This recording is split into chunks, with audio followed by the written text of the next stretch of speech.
Let's talk about our favorite encounters. So why don't you give us favorite encounter when you're in the DM seat, and then we'll do a round of favorite encounter when you're in the player seat. Okay. So my favorite encounter as a DM was the one shot I did where I had all of you guys port in as level 20 characters, but I went like this super meta route, which was that like the beginning of the campaign was all of you sitting around our actual table, and then like you black out and you wake up and like your players have like a pre-recorded like message for you that tells you how to like take care of them. It was super meta, but it was great because like a good 2 hours of the session was just giving you guys time to look through level 20 characters because jumping into level 8, So much there's so much shit.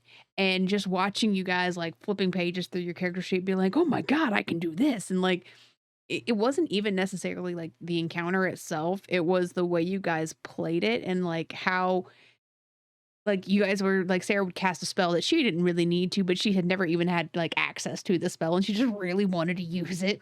So I really like that because it's rare for us to get to level, 12.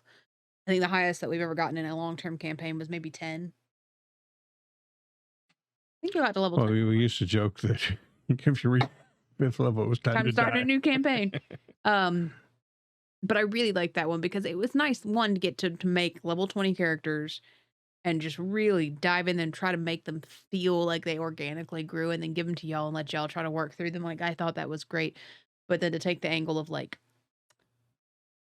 you have been dropped into this body you know nothing about. So it felt like organic that you guys didn't know how to do the characters well. What I loved most about that particular one was the meta level of it, right? So us as players in this scenario had been our Mindful. consciousness had been swapped into these characters. So there was no meta talk that was unacceptable. Right. Because Steve Was in was that body. in that elf's body. So Steve could look at John's character and say, that's obviously a legendary action, and they've got to roll a 5 or a 6 to keep going because Steve knew that particular monster. And so we could share that kind of the meta stuff that you try to keep out of games was wide open. Wide Do open. it. If you know something about it, Bring you it. can freaking talk about it. You could tell somebody, the best way to do their game or do their turn, or you could flat out say, if you get over there, you'll have flanking. Right.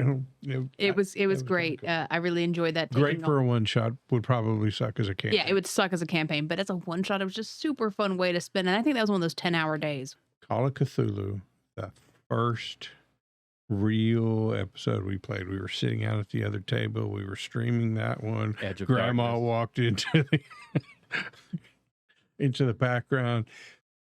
The creature in the attic, when it came down in this swirling thing, that was the first real horror that we'd experienced in Call of Cthulhu, and just going through that with you two, that was cool to me. It was just like this is what this game could be. I'm not even sure that I've been able to recreate that feeling, that level of horror in other games, other scenarios we played since then, or maybe that one's just so well written. But that moment of excitement when I realized what Call of Cthulhu was Right. and could be, and I thought that was freaking awesome.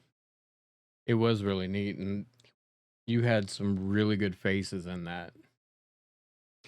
I'm well known for my terror faces of hiding into my shirt.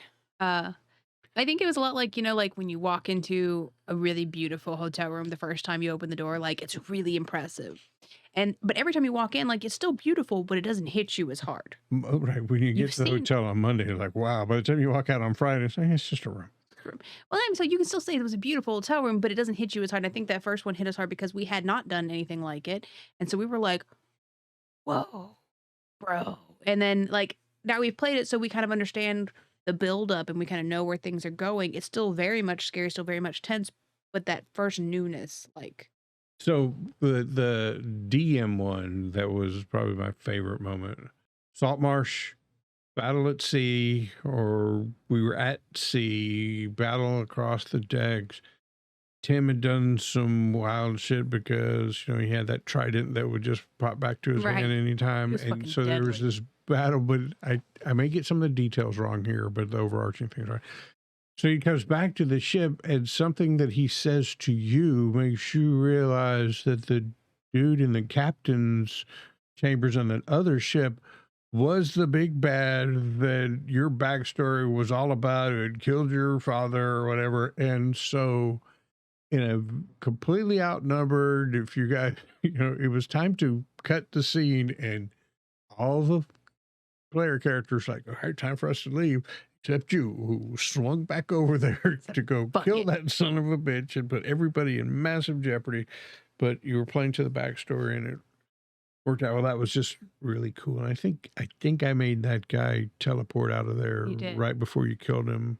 I nearly cried. Yeah, but see, that was the plan was for him to be the ultimate B-bag. Yeah. So it was too early in the campaign for you to annihilate him, or for That him was to annihilate amazing. you. So sitting here, that was actually going to be my player character moment. Well, we can hear about it from your perspective on the I will. on the flip. My DM moment was this past Friday in our home game when we did the epic encounter with first 2 Dro assassins and then the Dro high priestess that you were tracking down in her lair to find a teleportation stone Right. that she had. So the assassins, I pretty much knew y'all would get. The problem was everything after I wanted to go a certain way because I was dropping plot hooks. So it occurred to me like, you don't want the assassins to kill them. You want the assassins to fuck them up real bad. And then, you know, have them with Which they that did. tension throughout the big encounter. But the big encounter, in case y'all didn't notice, the actual high priestess didn't do a whole lot of damage to y'all. No. No, Everything else did, but she kept bringing him back to life. yeah, she did one mass heal and brought the assassins back after y'all had And then dispatched. It must have been us out. particularly satisfying to you when I did that double take at the screen. Said, "Wait a minute, are those assassins back? Or did new ones come?" He's like, "Nope." And then like 10 minutes later, a different player was like, why are those assassins back? And it was just like, yes, they are. That was actually really good because, you know, we're like, all right, standard run of the mill, chop, chop, chop. Okay. And then I really enjoyed that whole encounter. what the fuck? And she, you know, really all she did was either she revived them and then she fucking sent us off places. And that became a Was problem. that banishment she was doing? What was that spell? I showed you what it was. I forget the name of it, but it's one of the chronergy spells. Scourge. No, there's something else. Is one of the chronergy spells. And when my sister-in-law had said, I want to have a wizard in the Wildmount setting, I was like, I would encourage you to look at Graviturgy and Chronergy because they're new. They're pretty much only in this setting. And they have a lot of really cool things. Like you can, at a certain point, say, oh, you rolled a 20? No, you didn't. Nah. Reroll that. You just went back in time, re-roll it. And this thing was, as a reaction, whenever somebody casts a spell, not hits her with a spell, casts a spell. I could have done it on a heal. We had such a hard time figuring out what was giving her that power. I didn't cast a spell on her. Or hits her with an attack. Motherfucker. We couldn't tell if You it did was. that. I did do You that. did do that. But we couldn't tell if it was at first, like if it was like physically touching her or if it was like what was it? And that was the biggest thing was it was so scary to go engage with her because it was like I thought it was one of those rechargeable, if you roll 5 or legendary actions. I kind of worked it the way one of those would be worked because it is technically a 5th level spell, but she didn't have anything else in the 5th level I was wanting to use. So she had a couple of them that recharged because I wanted to have, I had 4 things prepped up to use with it. And Sarah's was about her backstory. Our Dragonborn's was about her backstory. And then I had 2 random ones, one related to the blog. And then yours, I believe, was just completely random. Well, not so random. It was that NPC from back when we were on Yeah, it did Iselcross, have and her in it, but No, that was a really good encounter. I liked the dream aspect of it. You know, you get teleported somewhere else, and it's like the time is wrong, the area is wrong, and then you're back. It just makes you wonder. You know, were there plot hooks being planted? You know, all that. But all of the whole, what's the freaking word I'm looking for? Session? Encounter. Oh. That word was really fun to play because it was the first time maybe that we had serious drain on our resources. And I think everybody but two of us hit the ground at one point. And it was challenging, and that's what I think sometimes we don't get enough of, not in your game, in any game, you know. there is a power creep in D&D. Yeah. It was scary to watch, you know, characters go down and come back up and go down and come back up.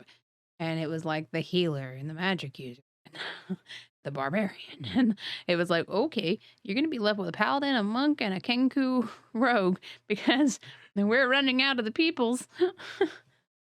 But it was great. I mean, it really felt tense. It felt like 101 hit point goblin barbarian. 3 rounds into the encounter was at 1 point. So mine was going to be Nico Monticello when she discovers that the man who killed her mother. Nico is based on Inigo Montoya from Princess Bride. So Because you love making characters I do. pop culture reference. And I love Mandy Patinkin very, very much. So it kind of got dropped to me that like the guy who killed my mom is over on this other ship. And I remember sitting there and really, really having to think, I should not go I there. should It's not- dangerous. because I will literally be putting everybody else at risk. Not just me, everybody. And I was like, okay. And I looked at my character sheet, and like one of my flaws was like, I don't remember exactly what it was, but basically it was about being impulsive and like, I'm going to do what I'm going to do. Shit. All right. Playing the character. She's going. And so I remember you got to my turn and I was like, I'm swinging back to the ship. And you looked at me kind of like, you sure? And I was like, it's what my character would do in this moment, which is such a cop-out answer. But like in that moment, But it was sometimes that is the answer. That is the answer. Problem is that you typically hear that when when you're it being a is dick. what the player wants to do and not what the character, and they ignore things like their flaws or whatever when it comes to what is my character actually going to do. So I can appreciate that. And I that just bit. remember it being very, like, very tense. Like the whole table got quiet, which for our table is an extreme situation. Most people, somebody's talking, and just like role playing through me attacking this guy.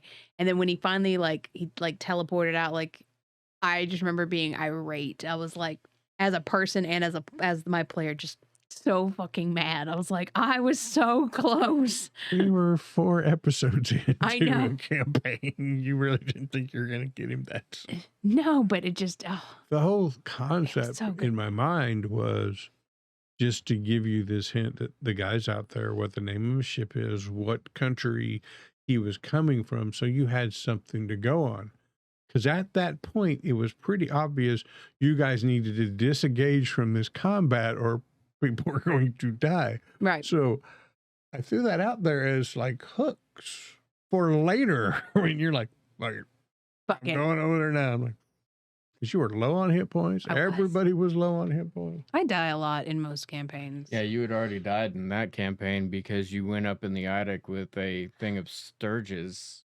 She got beat by I did. quarter hit point. Not You no, like went up in the attic not and only did pulled the ladder I up. not only did I go up the against- eighth of a CR, I think. yeah, not only did I go up in the ladder, but I like cut the rope or whatever Close so the no doors. one else could come up with me because I was going to just be a one-man band and just go up there and be like, I can do it. I make bad choices, especially when I'm really in character and I feel like It's I've what your really got character would do. I've got the jive of what my character would do. Yeah, I make bad choices. My current character does the same thing. He dies a lot.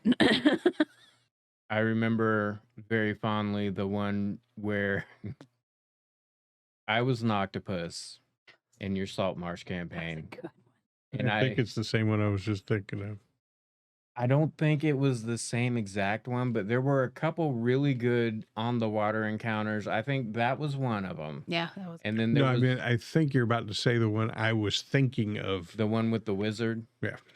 Yeah. So I was like making a mini game of it and trying to figure out how to throw all your people off without actually fighting them because I figured I'm a druid, I'm an octopus, I want to feed the ocean today. Feed the ocean. So Grapple toss, grapple toss. I eventually made my way around to the wizard, and then I remember you had like I pulled him off, or maybe by then I had gotten up on deck and knocked him off, but I remember him going overboard and you being like, he cast Misty Step, he's back on the ship. I was like, it was a very cool moment. Even though, like, I think you have said, I don't think Misty Step is supposed to be used that way. Like, that never actually occurred to me. Like, I wasn't about to call you out on it because Cinematically, it was a cool way for rule that of thing to go. cool. Yeah. Rule of cool. Rule of cool says plays heavily it's on our table. possible. Rule of cool. If it's cool enough, we're gonna fucking do it regardless of the rules. But I was already happy because I was getting to octopus around and pull people off, and I was very powerful in that particular encounter. And you were like, not that powerful. The best part is like you would do these octopus things in one link. You were like a carnival ride, just like spinning around with the tentacles, just like picking people up and tossing them. And that was great. But every time you would do that, you had just like this secondary massive pool of hit points, and you just turned into like the biggest, baddest fucking tank. And we were all like, great, like I'm not gonna die today. He's just gonna take all. And then when he's done, He he'll just spent serious in-game time actively trying to see other large creatures so that he could turn into them, you know. But in the same moment, like you could see the look on your face when you would realize that you accidentally put something in front of him that you should not have put something in. 'Cause I Giant think, constrictor snake. so I think the octopus was one too, because we came up against an octopus that was like wearing a ship, right? Mhm. And that's when he saw the giant octopus. And I think there was like a moment where you were like, That, by the way, Damn. was a homebrew encounter which I loved. that I put in there because I wanted. So here's the thing: Salt Marsh pirates, right?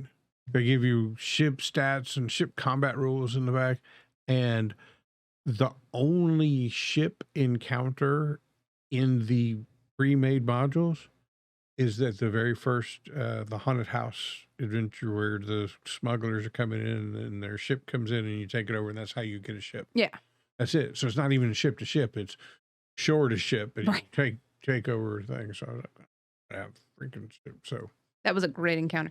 But I love in any of your campaigns where you realize that you've accidentally put like a really cool animal in front of John. You're like, that's gonna come back and bite me. right. So it's like before putting some kind of creature in front of a druid, check and make sure that the CR rating of that creature is above the druid's ability. Over But- 5. right. But then the druid just like makes a mental note of it. In 2 levels, I will be able to recreate Because John that. would just be sitting and be like, so that's a giant octopus? And you'd be like, yeah. And you'd be like, okay.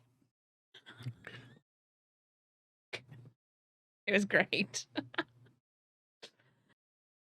Playing a monk, drunken master. You guys have heard me tell this story before. Climbed up on a flying skull that Baba Yasaga was piloting through and was lucky enough to hit her with a stunning strike.